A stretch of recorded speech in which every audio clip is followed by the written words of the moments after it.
All right, good afternoon, everyone. We are ready for the Wednesday seminar. There will be, as usual, two talks. The first talk is by Gerard Awanou from the University of Illinois. He's going to talk to us about computational geometric optics and the Monge-Ampere equation. So I would like to thank Robert and the organizer for asking me to give the talk. So I've been interested for some time in the numerical resolution of the Monge-Ampere equations. And then there have been recently some focus on optics and photonics. So the purpose of this talk is to discuss how solving Monge-Ampere equations is used for the construction of refractors and reflectors. So I'm going to start by arguing that there is still a need for efficient and probably convergent discretization for the Monge-Ampere equations. And then I'm going to focus on most of my talk on the second-boundary value problem. So I'm going to revisit an old approach for solving the equation, which is due to Oliker and Prisma. So I'm going to introduce a new way to discretize the second-boundary value problem. So this seems to have, I believe that that could be more efficient, but I'm not written the code yet. I will also discuss some other alternatives which were motivated by the difficulties of handling this Oliker-Prisma discretization. So these are the kind of discretization I'm going to discuss. Maybe characterized as structure preserving with some arguments. But I'm going to argue that the other ones which are not structure preserving can also be thought as structure preserving in some sense, depending on which point of view you take. So, there are a lot of people are interested in the accurate control of light, and geometric optics is best described as non-dimensional optics, and the applications include projection displays, laser waveforms, medical illuminators, and many more. So there is therefore a critical need for efficient and robust numerical methods. So in the engineering literature, there's many approaches for solving these problems. But many of them are not backed up by some theory. The ones which are backed up by theory are typically not very efficient. So there is a need for mathematical justification for some of these methods, and if necessary, to get new methods which are more efficient. So an example of a problem for which there is no mathematical justification for an efficient design is the near-field refractor, near-field problem, the near-field reflector problem. So the setting is that you have a point light source and you want to find a mirror in free form, which is going to reflect the light coming from the point into a target which is close. So that will be the near-field reflector problem. So if I were to draw a picture, I'm going to say that I have a source point here, and what I want to do is to find a reflector in such a way that all the light coming from here are reflected back into the closed target. So this should be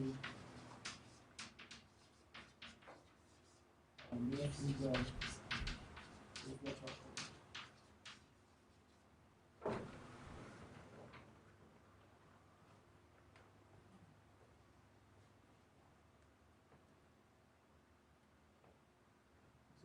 So this is where I want to argue that this is also part of the structure preservation. So essentially, the structure preservation here is that we want to be able to use the same arguments,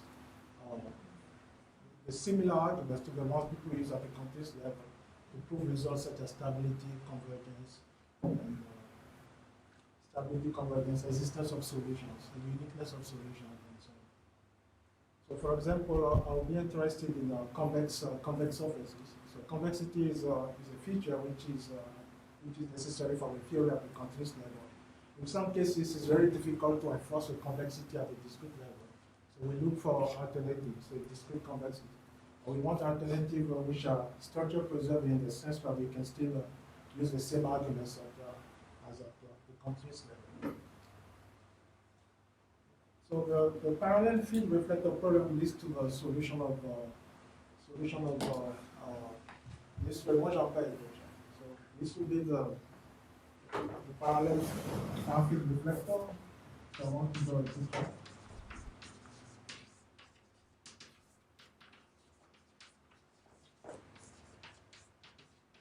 we have let's say we have a surface, and then we have a incoming lines of parallel light beams, and here we want to find the reflector, which is going to reflect light at infinity. So we want to send the light at infinity. And to model the lights at infinity, we are going to assume that the lights are reflected in directions of the unit spectrum. So that will be the far-field reflector problem. Now, if we project the image of the source, if we take a stereographic project of the image of the source into a plane, then the position of the reflector, which is described by the graph of the function u, if we require this to be a convex function, then it solves this equation, which is a Monge-Ampere equation. Monge-Ampere equation in the sense that it depends on the Hessian. So u is a function defined on capital X, and this is the Hessian of u, and g, this is really the gradient of u. So the incoming illumination is described by the density function f on capital X, and then the output radius is described by the density function g. So we want of f and g to be positive, and we may allow f to take zero value. So by conservation of energy, we are going to assume the total mass of the total illumination coming from the source is going to be equal to the total illumination coming out of reflected light. So this is called a second boundary variable in the sense that we want the gradient of u of x equal to 1. So in a moment, I'm going to have the gradient of u is a ray tracing map. So it tells you for a light which comes from x, tells you in which direction it's going to lie. Now, compared to the dirichlet problem, this is called a second boundary variable problem in the sense that it was studied later on the dirichlet problem, which is sometimes referred to as the first boundary variable. Now, it can be shown that, as I pointed out, that when you project the image of the source by the, it can be shown that the gradient of u is a transport map. So light coming from x is going to be reflected to the image of it's going to be reflected on the plane by stereographic projection. So that will give you the ray tracing map. So if you do conservation of energy on small elements of the source, then that will give you a Jacobian equation for the transport map. And if you require the solution to be convex, then you can remove the absolute value. Now this is typical for far-field problems. And we are going to see they fall into the class of optimal transport problems. And for that reason, the tools which are used for optimal transport problems can also be used to solve reflector problems. So what I mean by optimal transport is the Monge principle. So if we denote by sweeping the set of markers which solve these equations, there are plenty of them. So there are a lot of them. And if we look for one which is a critical point of this function, which we can call the Monge function, then we can be shown that so C here is a cost function. So it's a cost which tells you the cost of moving the light ray x to the target T of x. Now, the case I discussed previously is for the quadratic cost function. So C of x will be the square root of the distance from x. It's going to be the square root distance from x. So it can be shown that the critical point is satisfying this equation where you use a potential function which describes the position of the reflector. So as mentioned before, the methods for solving optimal transport can be used for far-field problems. So one of these approaches is control-rich duality. Control-rich duality is something I'm going to describe in a moment. So the optimal map here, T, is going to give you the optimal cost.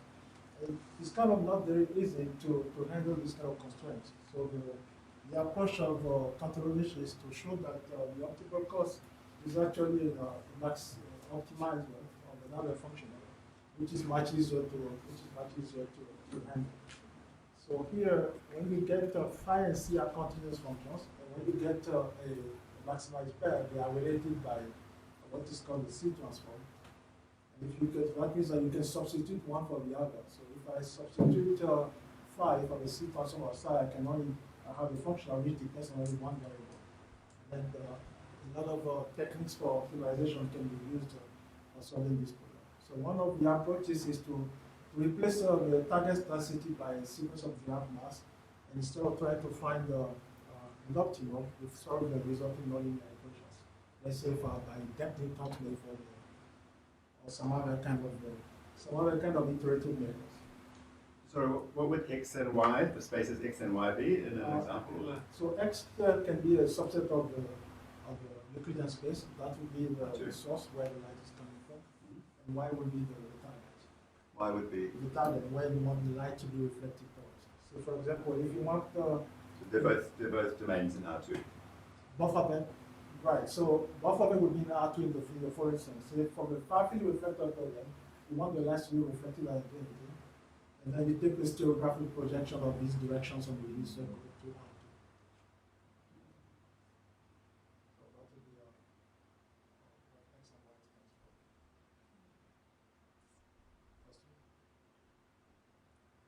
So that was contradictory. But typically this is a far field problem. But for near field problem, they are typically not related to any kind of optimal transport problem. So there was a work by Prof and Oliver in 2010 where they showed by counterexample that not all solutions of a reflector problem can be realized as an extremum of the variational principle. And they gave an example of a variational principle for which you get some solutions which solve the reflector of the reflector problem. But it's much more complicated than this simply locate function of which is here. So the point I want to make is that argument for optimal transports will not be suitable for near field reflector problems. And there have not been any other studies for other type of near field problems. So it's not known whether or not we can find similar variational principles for all the near field problems. So I want to point out that geometric optic problems can be studied under the umbrella of what is called generative Jacobi equation. So this will be a generalization of the Monge-Ampere equation, where now TU is a generalization of the gradient map. This will be a tracing map. And then the transformation T and the potential are related through some fluid generative function, through some equation. So if you take a special case of generative function, then you will recover the case of the Monge-Ampere equation. So to illustrate the difficulties with solving the Monge-Ampere equation, I'm going to start by looking at the one-dimensional Monge-Ampere equation. This will also serve as a modification, as a motivation for the kind of discretization I'm going to discuss later. So one-dimensional Monge-Ampere, second-boundary molecular level Monge-Ampere equation will be to find the convex function u such that the second derivative is equal to a given function x, let's say on the interval. Okay, so actually we went from 0 to 1. And then you want the image of 0, 1 for the first derivative to be equal to the target set, capital Y in this case. So for a weak formulation, if I take a Borel set, then I can integrate both sides on the Borel set. And then I'm going to define the Monge-Ampere measures to be what I get on the right-hand side. So I want the Monge-Ampere measure of the convex function u to be equal to prescribed right-hand side. So to make this defined for functions which are not necessarily, which do not neither have second derivative, I'm going to make a Chandler variable. So I'm going to take a p as the gradient of u, and then I can then going to write this Monge-Ampere measures as the image, as the area of the image of the Borel set by the gradient map. Now, for a function which may not be differentiable, we are going to replace for non-small functions. I'm going to replace the gradient by the subdifferential. So the subdifferential of the convex function u is going to be the slopes of the supporting hyperplane. So the Monge-Ampere measures, let's say at the point, is going to be the area of the subdifferential. So, for example, if we take this the absolute value function.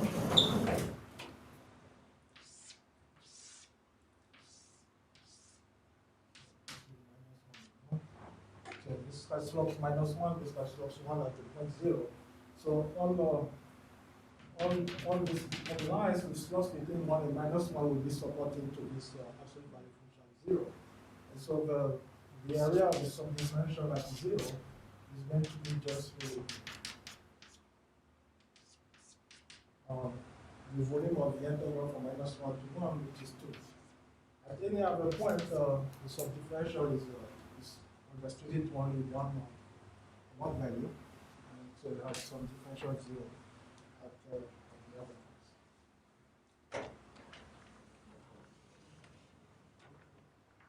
points. So this can be generalized to arbitrary dimensions. So we have a function u on the space X. So the subdifferential of u is a set-value map. So it's going to map x0 to the slope of supporting hyperplane. And then if you get the set ue, we want to take the subdifferential, then we just collect the subdifferential at all the quantity. So here the Monge-Ampere measure of this Borel set will just be the area of the subdifferential of the image of the set by the gradient marking the subdifferential. So we can write down the second boundary value problem of the Monge-Ampere equation in the group form. So find a complex function u such that this Monge-Ampere measure is prescribed. We want the subdifferential of x to be equal to 1. So surprisingly, there have not been discretizations of this group formulation. The reason is that you need there have not been linear. We're going to discuss some of them in a moment. And you need an explicit discretization of this boundary value. So typically, what is known is to use an alternative weak formulation where the second boundary condition disappears. And then with this alternate weak formulations, we get nonlinear equations, which you can solve by a damping toss method or some other kind of iterative method. So one of them, which is quite famous, is the Oliker-Prisner iterative method, which is a way of essentially, I'm going to explain later, it's a coordinate descent algorithm. It was originally introduced for the first boundary value problem, but then people have used it on equivalent formulations of the second boundary value. So, sorry, the first equation there is the weak form of the PDE. This one, right? Yeah, the second one, is that like a boundary condition? Yeah, that's the second boundary condition. So that seems to hold for all little x lying in big X. This is the source to line. That's u is defined on capital X. U is defined on the boundary. Right. So for example, partial U is defined on the boundary. right. So for example, for this parallel field problem, lines are coming from X, and you want to think of partial u as a ray tracing map. That's where the lines go. So you want all the lines coming from here to go into the first set.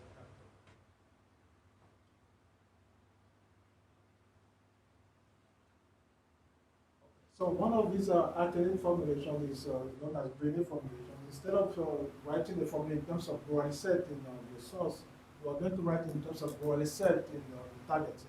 So if I take, let's say I take a point y, I can take this inverse image by the gradient mapping. This inverse image by gradient mapping. So in terms of lines, essentially what I'm doing is that if I take a point in the target set, I'm trying to find all the points where light originated from, which have been reflected to the light. So that's a bit missing. So then I'm going to require that I can define a set function which takes a Borel set in the target set and associate a measure. Then we can write a different weak formulation. So the advantage of this weak formulation is if you do a discrete approximation, let's say I take the target density G by approximated by a linear combination of Dirac masses. Dirac masses supported at points in the target, y1 up to y capital N, and associated combination G1, so that we still have this compatibility condition. Then the discrete problem can be written as finding a convex function such that the area of the set, the area of the directions, which are reflected in the point y I is prescribed. And then the subdifferential of this set is immediately contained in the union of this discrete set of points. And so the second boundary condition is implicitly enforced in this discrete formulation. So then we can solve this nonlinear equation by some kind of iterative method. Now it can be shown that once we have a set of discrete target points, what you may want to do is to find a surface, right? Just one surface, which is going to direct all light to just a single point. then it can be shown that the solution of the previous problem is an envelope of this kind of functions. It's an envelope which depends on parameters. So what I meant by iterate coordinate descent is that you start with some initial guess, and then you move these parameters, which defines this envelope in such a way that at the end the solution is satisfied.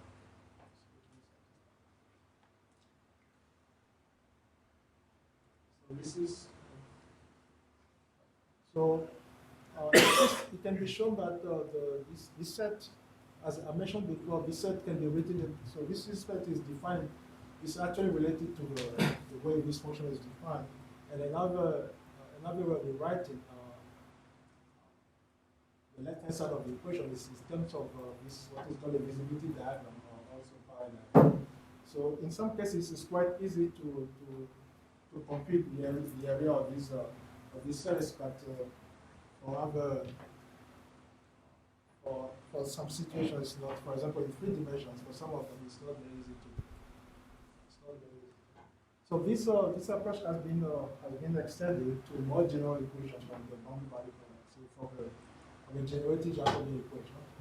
It has been applied for practical geometric optic problems. And then I started some time ago with some friends trying to see whether or not one can apply that. We can apply a template method to this nonlinear equations. So we're still trying to make this work. And this was suggested by the method applied to a dual problem. A dual problem we should get by using a quantum-based duality. And so make discrete approximation of the density set. So what I want to do now is to go back to the second boundary value problem and introduce a new approach for discretizing this second boundary value problem. So let me remind you that in the one-dimensional case, we are looking for a complex function u such that its second derivative is prescribed, is equal to a given positive function, some letter from 0, 1. We want the image of the source to be equal to the target set. This was the reformulation. So if you want to find a discrete approximation, we need to find a piecewise linear convex function, which shows us a discrete version of this problem. So I need to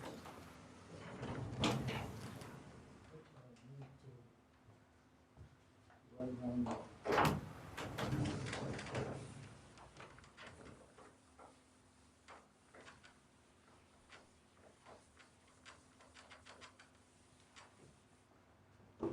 We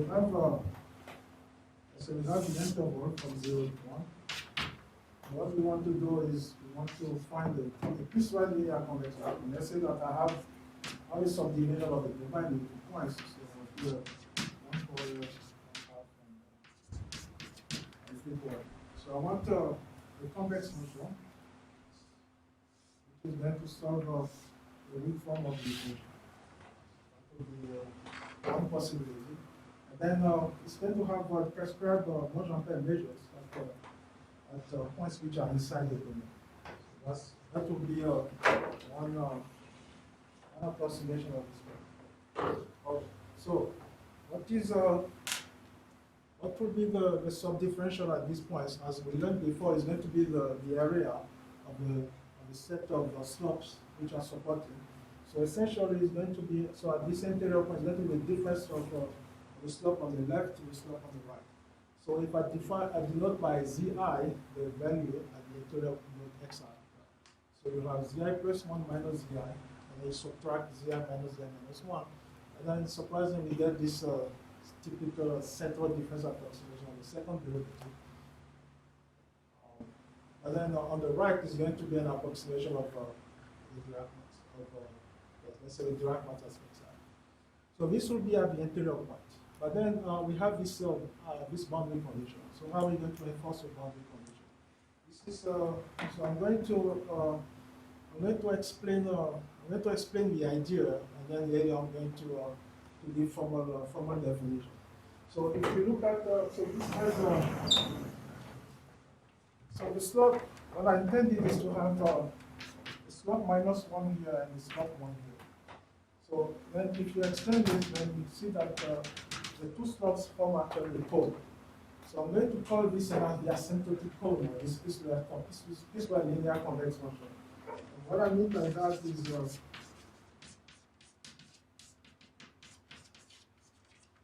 if I take the same cone, if I take a point inside the epigraph of the piecewise linear convex function, the cone stays completely inside the epigraph. Now, so what that means is that when I'm doing the discretization, I actually don't have to consider what happens at the boundary. So if I start to move this cone, I want to stay inside, what will happen is that when I hit the boundary, it's going to give me immediately what is the corresponding. So using the asymptotic cone, I can actually enforce the second boundary condition. I can enforce the correct measure here. I'm just taking the difference between the slope given by the second asymptotic cone and the one in the interior. So that's essentially the only idea. Surprisingly, it was not known how to enforce the second boundary condition.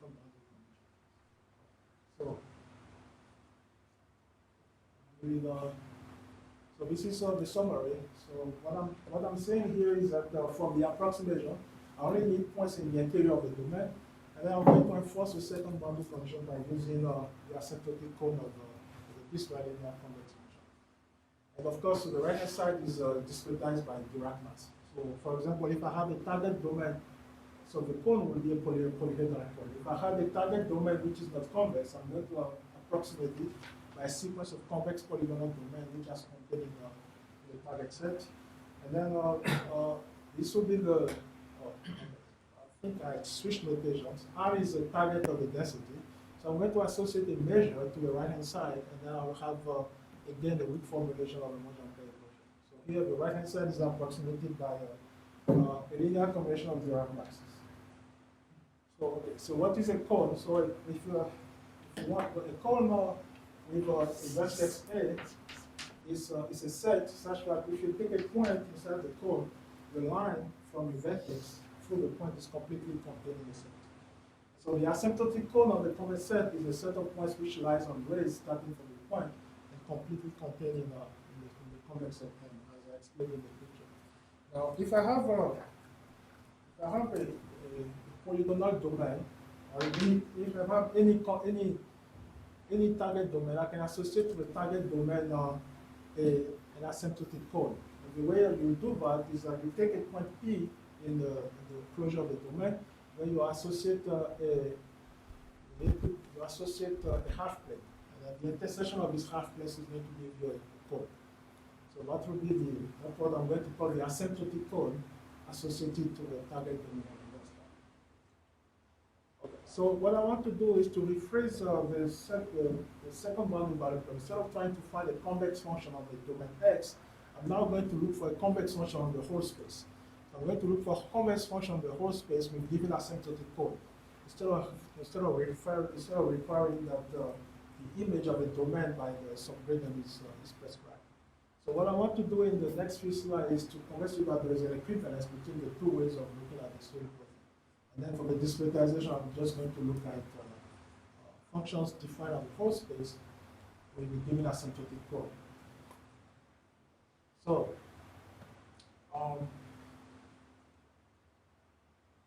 if I have a point,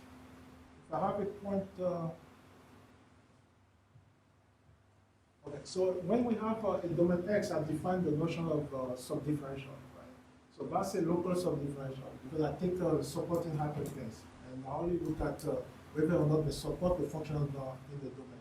And you can also do it. If you have a function which is defined the whole space, then I want to make a difference between the subdifferential view for the function view as a function of the whole space instead of just as a function of the given domain capital X. So with that distinction, then we can associate a measure to a function defined the whole space as follows. I'm going to define the analog of the differential of the set, and then associate a set function, which now takes into account the target measure. So this is called the arc vector of the set function, and this will be a reformulation. So the reformulation here is what it's saying is that I have. Okay, so So I'm sorry, I think I switched notation. I have a domain X and a source domain X, omega now, and a target domain omega star. And then I want the image of the source domain by the global source differential to match the target. So the reason we want to do that is that if you have a function which is defined on an envelope, and when you are inside the domain, it's not very difficult to define the global source differential. But at the end, if the function is not defined on the whole space, pretty much anything can be supported to graph, can be supported. But pretty much any number can be a slope of a supporting hyperplane. What is this function R of p? Do you just plug any function into the first slot of this omega? Right. So sorry, I think my R is the target density G. That's something I used last week. Sorry about that. So what I'm saying here is that the source density is F and the target density is capital R. So associated measure, so this will be similar to the Monge-Ampere measure. So it's a measure which is now associated to both a Borel set and the target density. So this will be a reformulation, but now I'm looking for a function which is defined on the whole space. So now, since it's defined on the whole space, it has an asymptotic cone, and Bakerman proved that from this reformulation, you can find a function with the given asymptotic cone. And the solution is unique up to a constant.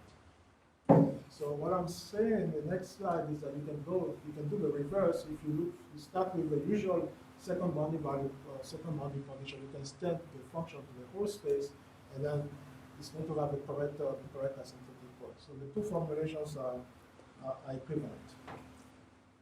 So this is again the discretization I was referring to. Right? I'm going to approximate the target domain by a sequence of polygons, associate to this polygon an asymptotic cone, associate the cone, and then I want to find a piecewise linear convex function with the given asymptotic cone, which starts making the discrete version of the Monge-Ampere equation. So this will be called this is what I call the second boundary value domain from the Euler-Prisma method, because Euler-Prisma was the first to look for piecewise linear convex approximations. So, but now my piecewise linear convex function is only defined on the domain X where I'm doing the computation. And I have a formula which allows me to extend this to the whole space by exactly using the asymptotic codes. So I can extend it in such a way that it's going to have the correct asymptotic code. For example, if I'm interested in the value of the linear extension, let's say at the point, this point which is not inside the domain, I just have to make sure that the correct asymptotic code is inside the extension. So basically, I'm trying to find the smallest possible in such a way that the extension still has the correct asymptotic. So this way, a function defined on a function which is defined on the domain S can be extended to a whole state, and then you can compute the extension using the fast discrete region transform. So it's a min-max formula, and the min and the max are over a set of discrete points. So here, so this is a discrete formulation. It allows me to find the piecewise linear convex approximation, and we get a system of nonlinear equations. So what I'm addressing in this theorem is that when I'm approximating the target domain by a sequence of polygons, I get approximate progress, which I would expect give you functions, convex functions, which converge uniformly and compact subset to the solution of the original problem. So what I want to do here is so you have these nonlinear equations. So here are this is a system of nonlinear equations. You have roots on the domain X, and you want to find the corresponding height of the function. So how do you solve that? Well, you can solve it with a depth inverse method. But I want to argue that it might be possible to solve it even more efficiently using a version of what I called before coordinate descent. So let's say, for example, you want to find a piecewise linear convex function with prescribed Monge-Ampere measures at interior points. So the ones in these examples,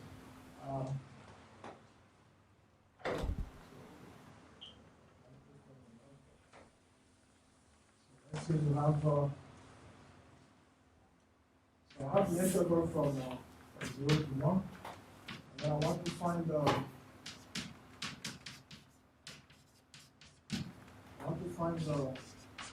piecewise linear convex function with prescribed subgradient mapping.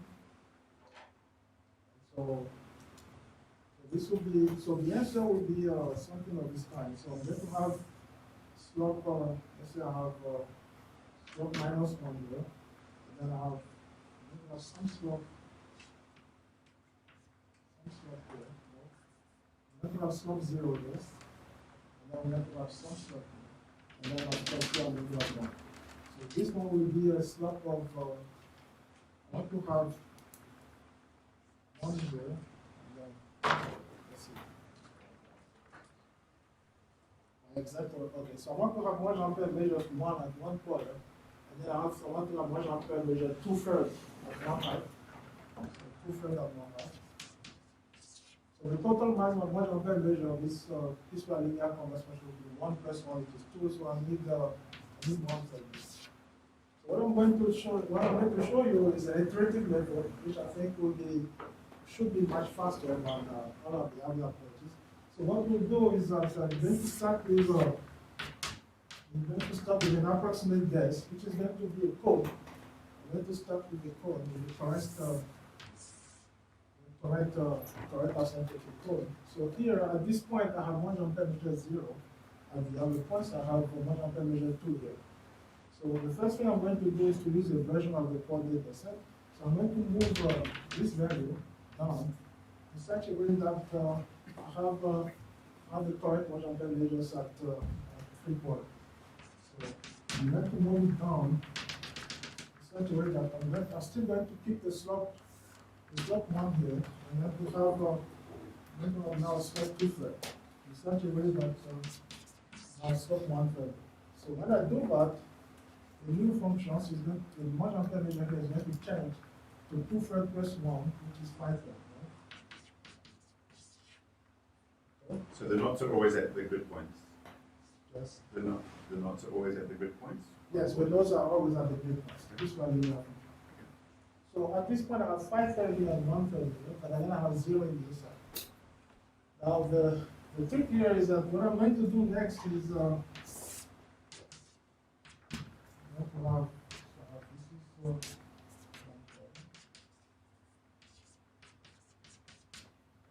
so now I need to move down this value. I need to move down this value in such a way that I have the correct Monge-Ampere measures at all the points. Now, the surprising thing is that in the coordinate descent, you move points 1 by 1. Now, to make things start from here, what I'm going to do is I'm going to move this line. I'm going to move it down. I'm going to move both of them in such a way that I keep the slopes I keep the asymptotic on the parentheses. So if I move this down, then I'm going to move both of them down in such a way that I have the correct asymptotic. Then things are equilibrated. And so one of the difficulties of this approach is that, when, for example, when people use this of a tertiary problem, and they start moving points, then the convexity of a solution is broken down, and then you have to take a convex whole. But taking convex whole is quite expensive, and this was didn't come to be very efficient. But by organizing correctly how the points are moved, the approximation will remain convex, so there is no need for convex whole. So this should be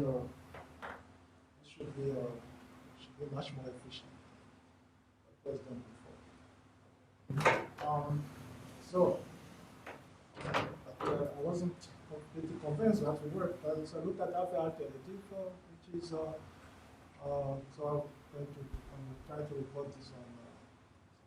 So I tried to use another alternative, which allows you to remove the convexity assumption. So on a uniform mesh, instead of having convexity, the convex function, you want to require the convexity in some directions. We call this directional convexity. So now I'm going to require a second order directional derivative to be convex, or discrete convexity. So more or less the same kind of things I was doing for convex polygonal approximation, I can more or less copy them for this discrete approximations. Even the proofs are more or less similar. Proofs more or less similar. You can define a notion of discrete arc curvature, right? So discrete subdifferential by just restricting. You want to look at slopes of hyperplanes, but you want to test whether or not they support only at nodes. Then you have a corresponding notion of discrete arc curvature, which actually I used previously for some other purposes. But then when you have discrete convexity, then you are forced to use all directions of the grids. And there was a related work by Mirebo, and he showed that you can localize this. That if you take a finite set which have some properties, you can actually get good approximation by only looking at some directions, or a finite set of directions. In his work, he used a symmetrized version of a subdifferential. But in my work of proving results of this symmetric discretized version of this subdifferential, I had to make extra assumptions, which I suspect are due to the symmetrization. So there is let me skip this. So there is no need for this symmetrization, and you can just localize this instead of you can take a finite set of directions and still take the discrete version of subdifferential, and you get a discrete version of subdifferential with asymmetric, and you pretty much do more or less the same theory as before, and you can get resistance, stability, uniqueness of solution, as with convex polygonal approximation. There are still some work I have to do here because I'm doing it for the discrete arc curvature requires some integration. So numerically, you have to do some quadrature. So once we do quadrature, then there are other questions which come into mind, right? So do we still have the properties of convex polygonal approximation to not hold anymore? So there are other issues which come into play. So once you have a given asymptotic cone, you have a uniform Lipschitz bound which allow you to use Azera scoring and things like that. Very much. So and then you can prove convergence of depth. So this is a depth-intense method of this problem. And suddenly, since I understood now how to work out the second boundary value problem, I became very busy. I was so very busy. I don't know what to do. Okay, thank you.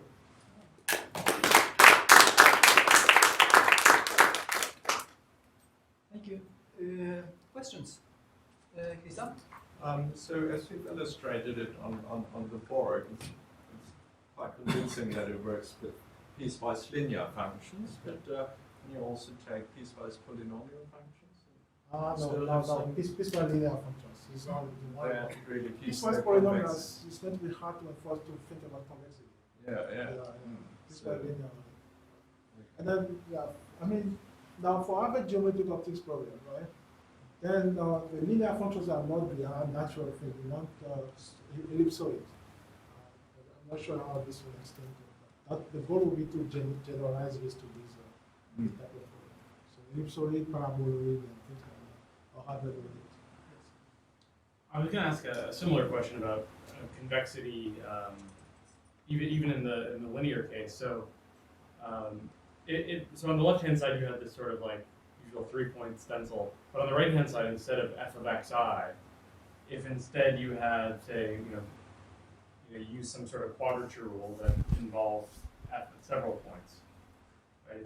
If your mass matrix was diagonal, so if you had a non-diagonal mass matrix, this would not necessarily enforce convexity, would it? Oh, so what you are saying is something which I think is something like here, right? So you want the right-hand side, you want to integrate over some set. So the set over which you integrate, make sure that they don't interact with other nodes. Yeah. And then you make a partition of the domain. That would be This is basically related to sort of methods that preserve maximum principles. The maximum principle phase is encoded in is actually encoded in the convexity assumptions. I don't think that will be an issue here. This is just to enforce I'm doing this to enforce the mass conservation of the problem. I think I wrote this one somewhere. That we need to have there is a compatibility and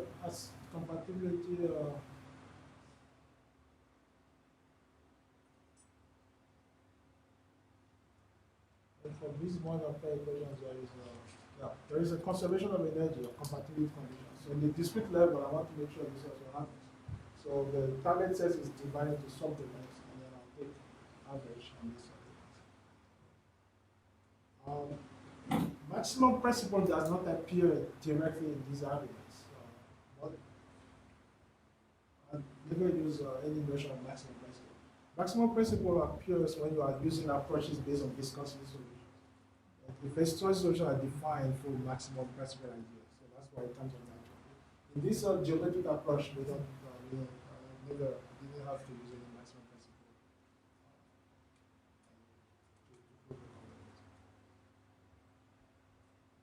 Other questions? All right, let's thank the speaker.